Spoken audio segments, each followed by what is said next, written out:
Hello, everybody out there. So, my name is Ethan Dean, or for today's video, your substitute teacher, Mr. Dean. You have to forgive the handwriting because my handwriting is terrible, and with this Expo marker, it's made even worse. So, for today's installment of Shit They Should Have Taught You in High School to Survive After High School 101, we'll be going over college survival tips, which obviously is specifically related to college, community college, or possibly even trade school. So I'm going to try and write these down as far as like brief descriptions and then elaborate on them from there. So for number one that I want to talk about is used books. Now, my recommendation is try and buy as many used books as possible. Do not be the person like I was who goes to college your first year and you're buying all brand new books. And then you start realizing that people in your class are using editions that might be a year ago, that maybe they haven't really updated it in the newest edition, or possibly it's already been used this year because you're towards the end of the term, or the year, I guess, rather, and you could buy a used version of it. Why? Because typically you're going to save about anywhere from 50 to 70% off. I've had some situations where I used a textbook that was 2 generations or 2 years older, but it had pretty much not changed at all, and I saved myself a pretty penny. So that's going to be one thing I would really recommend is buy used books. Do not buy new books. It is a waste of your money and a waste of your time. Now, number two is going to be try and get your labs done as soon as possible, especially if you're going to community college. So get labs done now. Why?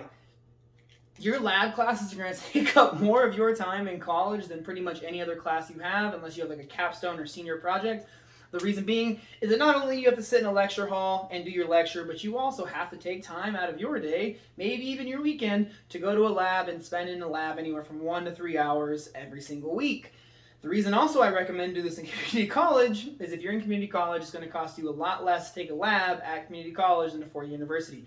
If you're at a 4-year university, your lab classes at some point in time are going to be crazy, ridiculous expensive. So again, I would recommend getting them out of the way for sake of time, your junior, senior year, so maybe you can work, do whatever else you want to do with your life, have free time. Maybe you're 21 at that point in time, so you can actually drink. So freeing up time, as well as obviously in community college, you're going to save yourself a lot of money. Now, from there is going to be utilize online classes. Now, if I can spell utilize... Utilize online classes. Why is this important to me? I can't spell. I can't write. So utilize online classes. This is important because at the end of the day, online classes, again, are going to be a great way to free up your time.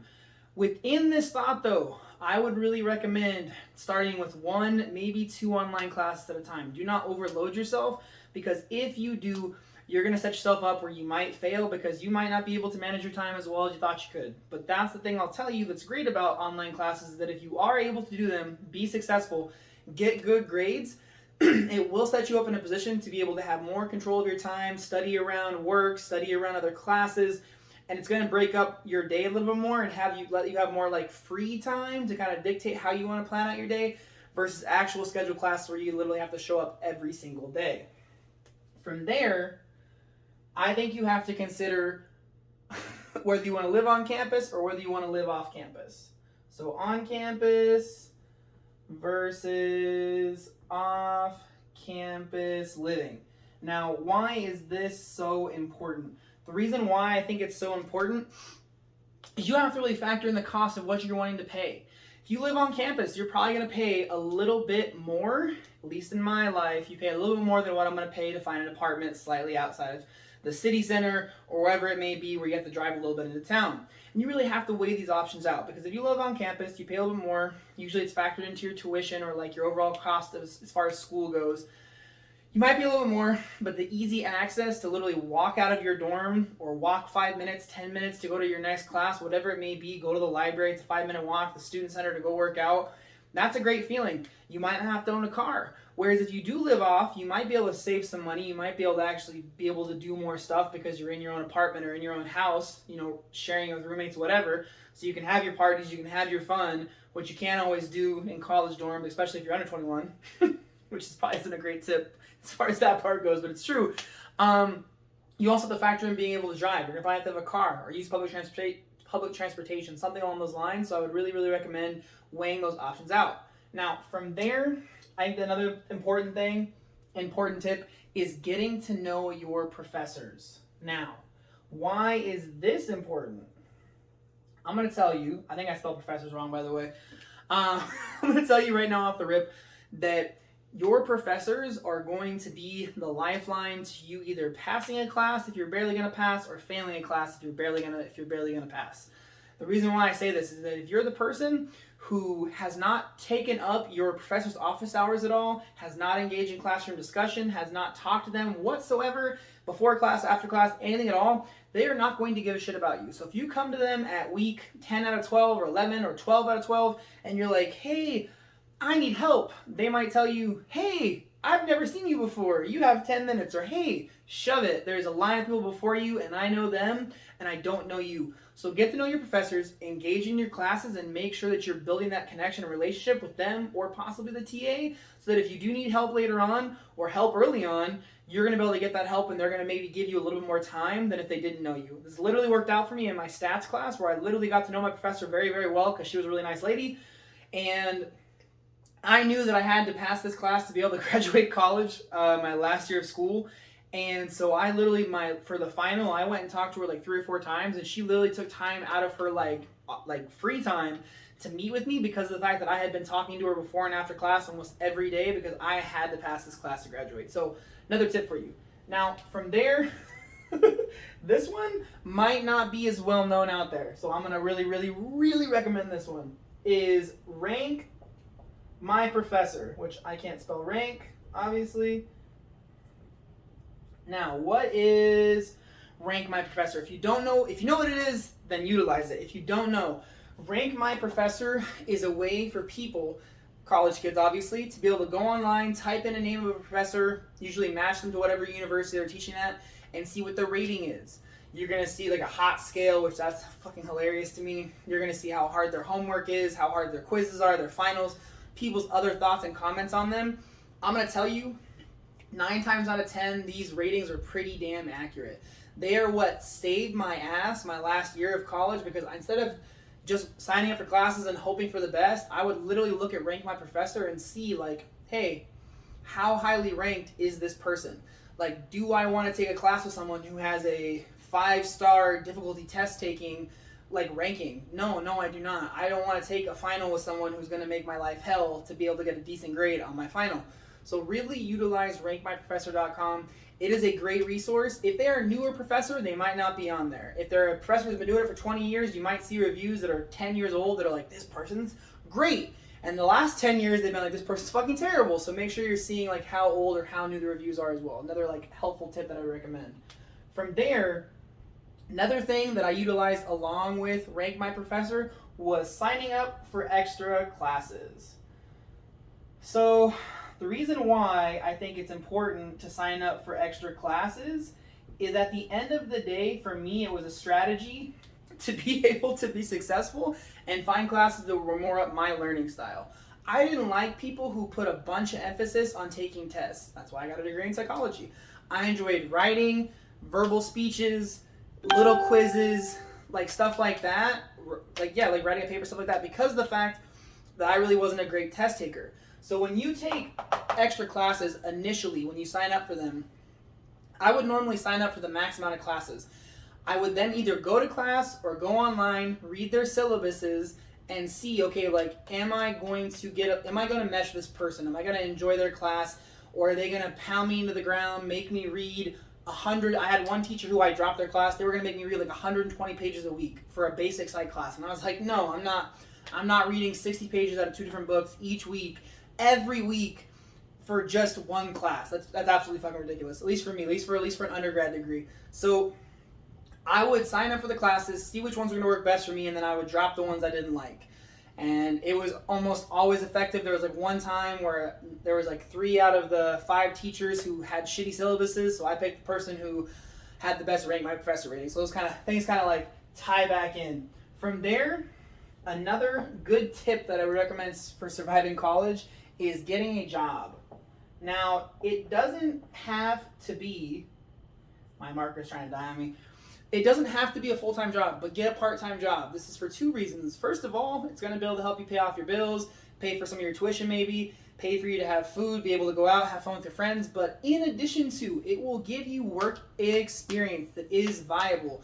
I cannot tell you how many people I've seen applications for, or people that I've talked to who also do hiring, who say this person has a graduate degree, not a graduate degree, an undergraduate degree, they graduated college, but they have no work experience. I can't give them this position because of the fact that they have no real world experience, so I don't know how they're going to interact in a customer facing environment.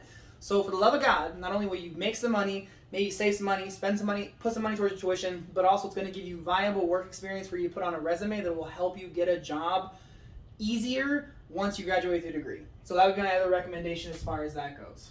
So another thing I would tell you, and this is a very controversial thing because nobody really knows this. I swear I didn't know it. None of my friends in college knew it. So please realize this is a great tip, is that college will take you 5, and I mean 5 years. It's going to take you 5 years. And you say to yourself, well, everyone says you can do it in 4 years. You can do it in 4 years, but the tuition load that colleges recommend you take means one of two things. Either you have to take summer classes, which that is a full year, as in 4 years, excuse me, or you have to take extra classes during your 3 terms throughout the year. If you're on semesters, you got to take more classes during your 2 semesters and not take college courses, or you got to take college courses, or I guess your third option is take 5 years total to actually get a 4-year degree. 4-year degree is the catch. It's not really a 4-year degree. So just remember that, please, for the love of God.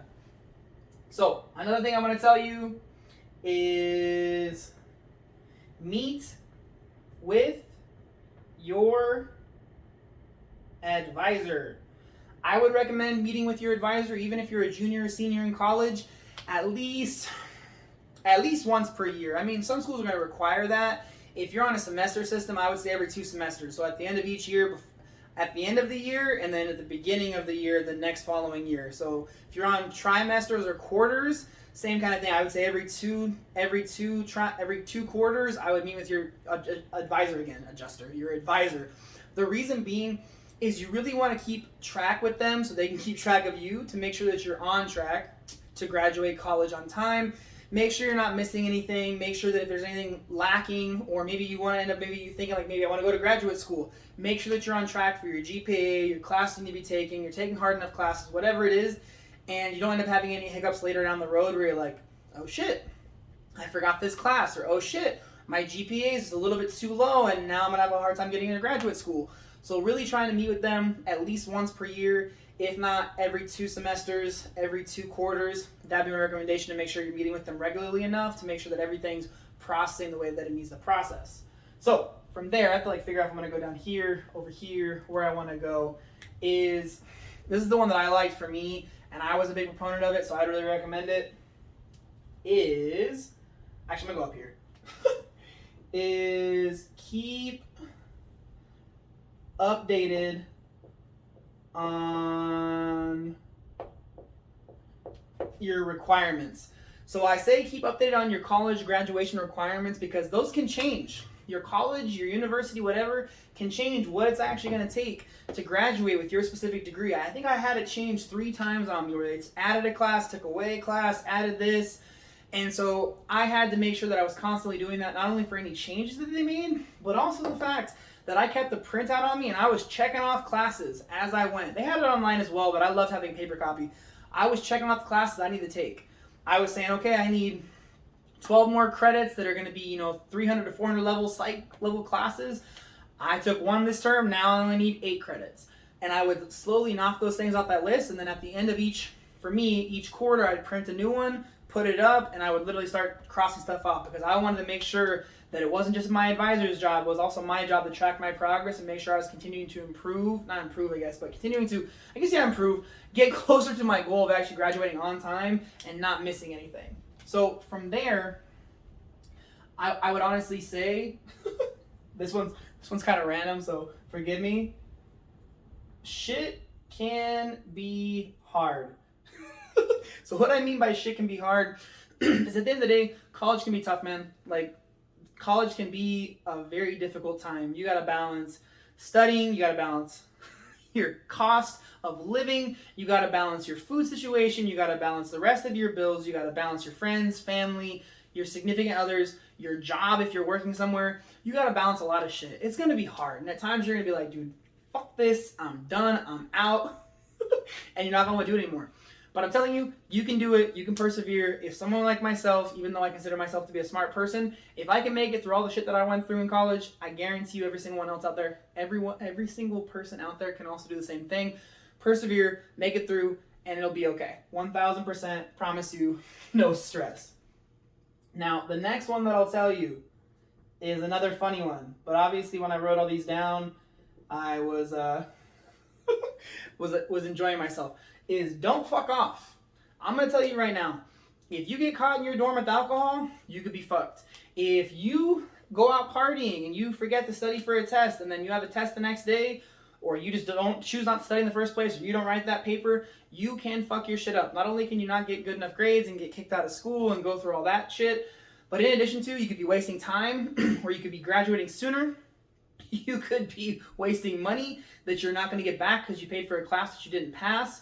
Or just like I said, the simplistic fact that you could not be getting as good a grades as you want to be getting. And this is even more common your first year of school. I don't have the statistics in front of me, but I know that the majority of kids that drop out of college usually drop out within their first year to 2 years. And the reason being is the fact that they start fucking off, they get bad grades, they can't maintain their scholarships, they can't keep their pay for their tuition. It's because they're not getting the grades they need to get for their scholarships or other things that they're getting, student loans. Their family's not going to help them pay anymore because they're fucking off. So at the end of the day, be committed, focus, have fun. Like, yes, do have fun in college. Don't just be all super serious. Don't make friends, all that kind of dumb shit. But be focused. Make sure that you prioritize your time and don't just fuck it all away. Because if you do, then you're going to regret it. And just trust me. Just save yourself the time, the money, the headaches. Already gone through it. Already done it myself. Don't be that person. From there is ask your professors what will be on the test. So we're going to say question on test. Now, why do I say this? Is because for me, one of the biggest things that helped me pass a lot of my tests in school, whether it was a final, a midterm, a quiz, whatever it was a simplistic fact that I was able to ask my teachers, hey, what's going to be on this? What's going to be on the midterm? What's going to be on the final? Can we have a time with you to review, like in class, like what we're going to cover, what's going to be on there, how it's going to break down? I had some teachers that would literally sit down an entire class and go over every single thing. Like they wouldn't break down every concept, but they would tell you they were going to talk about this, this, this, this, this, this. I had one teacher who literally spent 10 minutes before, the week before the final, and she would say, it's going to be 20% this, 10% this, 20% this, and she broke down like the percentages of what it was going to be. So it really helps you focus, know what to study, and know what to pay attention to before you take a test, a quiz, a final, a midterm, and it will help you pass those more frequently because you'll know what to study. There's a lot of shit you're covering in a 2-hour-long, 3-hour-long lecture class twice a week, and you want to make sure that you're not studying stuff that's not going to be on the midterms, not going to be on the finals, not going to be on the quizzes. So make sure that you ask those questions because they're usually going to take the time to answer that and break it down for you a little bit if you actually have the balls to ask. That's just another recommendation for you. Another thing I would say, if possible, during your midterms, finals, quizzes, is if your teacher gives you the opportunity to use notes, for the love of God, you better be using notes. I don't care if you think you know every answer. Write down good quality notes. I would highly recommend it. It's one of those things that, yet again, for my stats class, we were able to use a little bit of notes, a little piece of paper, and I'm going to tell you, I filled up every square inch of that thing because I wanted to make sure that all the formulas and key concepts, I understood them. And if I had to reference it, because I couldn't think of what it was off the top of my head, it was in front of me, which again, within that class, it was one of the highest failing classes as far as like the college that I went to, the stats level I had to take. I ended up getting like a 95 in that class because of the fact that I made sure I did everything right. I asked the questions about the test. I used really good quality notes. So if you're able to use notes, make sure you take them, make sure you bring them, make sure you utilize them, and don't waste that opportunity. Because a lot of classes, they're not going to let you. Another one is work study. Work study is another way to be able to get some money applied toward your tuition. You obviously are able to work on campus, so you're not going to be having to go off campus to get a job. Usually you can get it when you apply for like your tuition, not your tuition, but I guess when you apply for, your full package as far as like FAFSA goes and stuff like that. Once you get accepted, you can put that on there. A lot of times you can get some of that money to go straight to you and some of it to go straight to tuition, or you can tell them that I don't want any of this money. I'm going to work 20 hours. I want it all to go to my tuition and my other payments I have to pay back to the school. So it's another way to like get involved. It's also helpful because you can meet more friends. You're going to meet more people that you work with that are going to the school. Maybe they're working at the school themselves. You're going to make more connections, which will be helpful longer down the road. And also just more friends is always a positive thing. From there is use the transportation. So not every school, not every city is going to have great public transportation. But for myself, where I went, Portland State University and a lot of other schools, they are going to have free public transportation, whether it's the bus. We had a train system there. Actually, we had a couple train systems, so I guess you got free access to both of those, as well as the bus system. So if you do have access to free transportation, make sure you're utilizing it. Whether maybe you have to run downtown to do something, maybe you want to go to a certain specific place. If you can do it free, do it for free. But in addition to, if you do live off campus, it might make your life easier to get to campus where you don't have to actually own a car. So it kind of negates some of the negatives of living off campus if they do have good quality free public transportation. So from there, what I would really recommend is something that I did not do, and I kind of regret not doing it, is be involved, if I could spell. Be involved. Be involved in different groups, different clubs, different on-campus activities, off-campus activities. Just try and get involved. You're going to make more friends, make more connections that are going to last you past college than if you just take classes, and that's pretty much all you do. And it doesn't matter what you do. It doesn't matter if you join a chess club, a foreign languages club, a specific ethnicity like focus club. It doesn't matter if you just go to like different events that they have on campus. You're going to meet more friends and get more involved. I'm telling you, try and be involved so you can make more friends, have more fun, and actually get what you're paying for, because usually they're all free. So why would you not take advantage of those opportunities if you can do them for free and meet some friends and have some fun while you're doing it? Obviously, you should do it. So from there, is check high school credits. So what do I mean by this? Check to see if your high school credits, if any of them will transfer. I'm going to tell you straight up, I had 2 different typing classes, as dumb as this sounds, that were offered in high school. And it's going to sound kind of dumb and meaningless, but it was helpful towards my degree, because I think I graduated with 1 extra credit. I had 2 typing classes that gave me 1 college credit each. So I had 2 credits from there. So that saved me from having to take an additional college class at Portland State, because of having those 2 random typing classes, or whatever the exact classes they were, transfer over to college. So see if any of your high school classes can transfer over.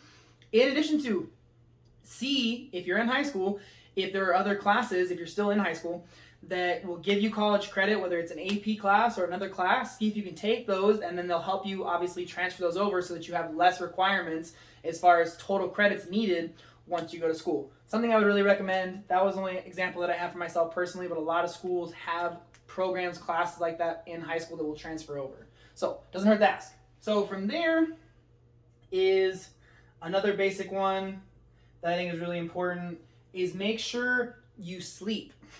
It sounds really dumb, but if you sleep enough, you will pass more of your classes. I know for me, I had a really hard time with this one. I like to stay up. I like to play video games. I wanted to go hang out with my friends, party, whatever, but make sure you're sleeping enough. I can't tell you how many times I did not do this, and I would be in class listening to a lecture, and I would not be asleep, but I would be on the verge of asleep, and I would literally like zone out through a 3-hour lecture, and we'd go take a quiz at the end of the week, and I would do fucking terrible because I had not fallen asleep, I guess, but had been almost on the verge of sleeping the entire time. So please get enough sleep. You don't want to zone out in class. You don't want to be the person that's asleep or smack the head of the table because you fall asleep. Try and be attentive. Try and be awake. And again, it comes back to the whole like don't fuck off thing. You make sure you get enough sleep by not fucking off too much. Obviously, again, have fun, but not too much fun. One more thing I did forget too. Within the work study program, if you're able to get it in the admin office, a lot of schools are going to have additional scholarships for working like in the admin office for the college. So it's another like real quick random tip to throw in there within regards to work study. Another thing I would recommend, no back-to-back classes. No back-to-back classes. Why? because at the end of the day, I'm going to tell you, if you're sitting in a 2 to 3 hour lecture, you have a 10-minute break, and then you go take another 2 to 3 hour lecture, man, that second class, you're not going to be paying attention. You're going to be zoned out. You're going to be like, when the fuck do I get out of school today? It's going to feel like you're in high school all over again. Don't do it. I'm telling you right now, you will not be able to concentrate unless you're one of those people that's able just to sit for 4 hours, 6 hours straight. Please, for the love of God, take this advice. Don't take the back-to-back classes. It'll make your life miserable. You will regret it, hate it. Don't do it. Trust me on this one. It is the worst thing in human history. So from there, number 22 is going to be use the meal plan. Now, if you're not living on campus, then obviously you're not going to use the meal plan. But if you are living on campus, I would recommend utilizing it. The reason being is usually it's pretty inexpensive in reality. In addition to, a lot of times you can get extra food, take extra food, kind of get away with some things that you can't do in regular adult life. Also, it's going to save you a lot of time on actually having to make your own food. So realistically, utilizing the meal plan is always going to be a really, really good idea. Now, the next one's kind of a random tip, but I think it's important, and I thought it was important for me. So number 23 is don't sit in the back or front.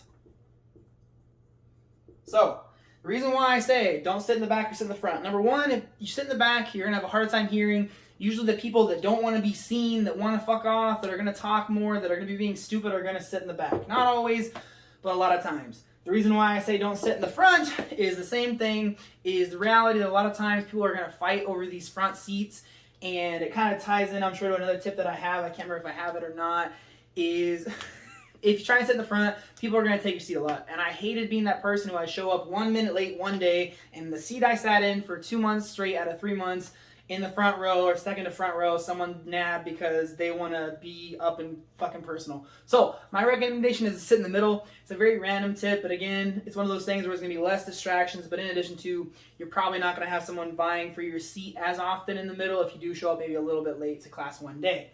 So from there, only a couple more, I promise. This one kind of ties in. Show up early to class.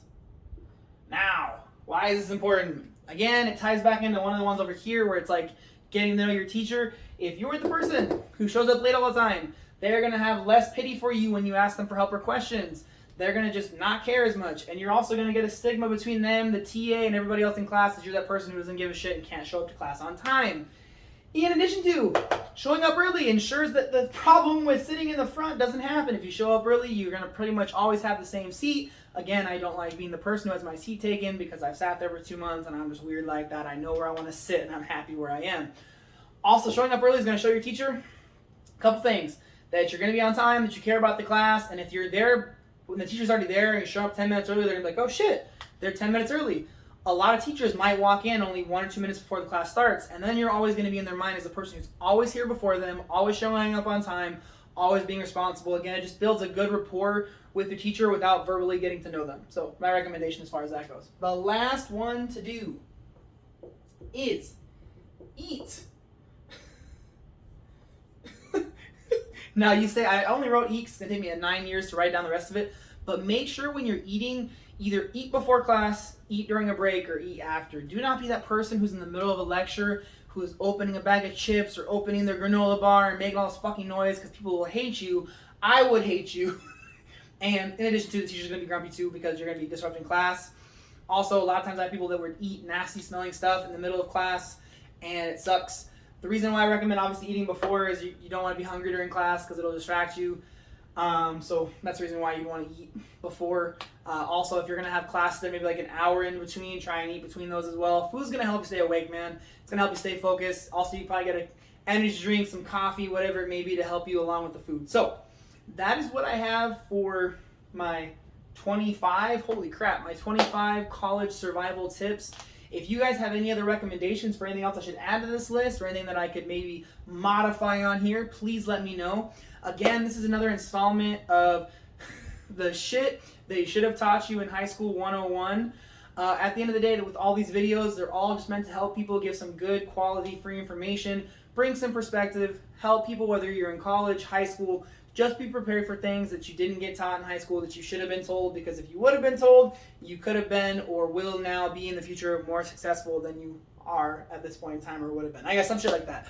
But that is what I have. Again, this is your substitute teacher, Mr. Dean, talking. Thank you guys all for watching. Again, guys, I really do appreciate it. Hopefully this is helpful. If you guys do have any questions about this topic, any other topics about high school, college, relationships, whatever you want to ask about, the Greater Than Movement on social media, all the social media channels, feel free to directly message me, or you can obviously email me on the website, comment on the YouTube video, however you want to get a hold of me about whatever topic that you're looking for some insight or advice about. That is the name of the game, helping a bajillion people. It's actually 100 million people we're trying to help in small ways, big ways. So hopefully it's helpful to some people out there and make you a little more successful when you go to college. So again, guys, stay healthy, stay safe. I do greatly appreciate it. And remember, above all, be greater than. Talk to you guys real soon. Have a great day. Bye. Fuck me.